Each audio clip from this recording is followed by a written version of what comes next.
Les éditions Tellem présentent un enregistrement intégral de Un rêve de feu, orgueil, tourment et héroïsme à l'aube de la guerre de sécession, de Erik Larsson, lu par Yves Aubert.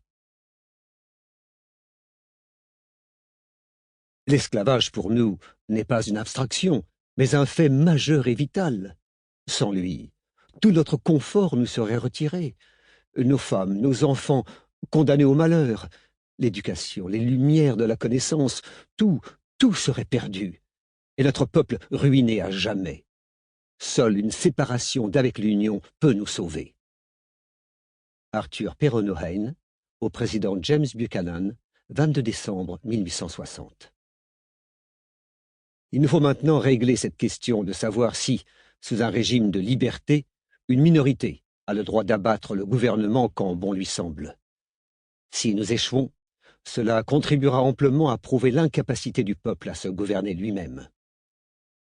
Abraham Lincoln, propos tenus à son secrétaire particulier, John Hay, mai 1861. Y a-t-il quoi que ce soit qui justifie cela? Ces effroyables sacrifices, cet affreux tribut que nous payons à la guerre?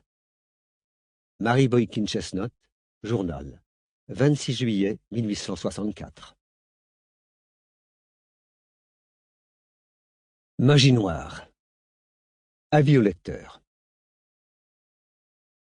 J'étais plongé dans mes recherches sur l'histoire du Fort Sumter et le début de la guerre de sécession quand les événements du 6 janvier 2021 ont eu lieu. En voyant se dérouler à l'écran l'attaque du Capitole, j'ai eu l'étrange impression que le présent et le passé fusionnaient.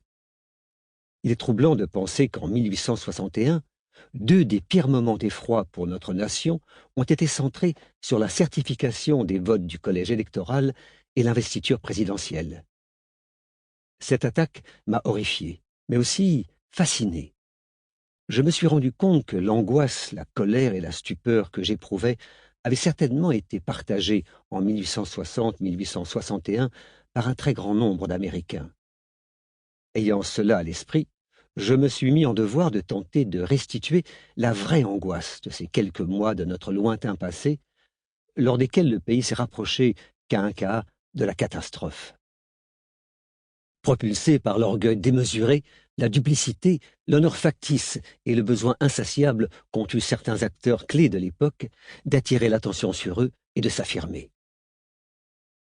De nombreuses voix au moment de l'affaire de Sumter se sont élevées pour alerter contre le risque de guerre civile, mais peu de gens ont eu ne serait-ce qu'une vague idée de ce que cela. Sample complete. Ready to continue?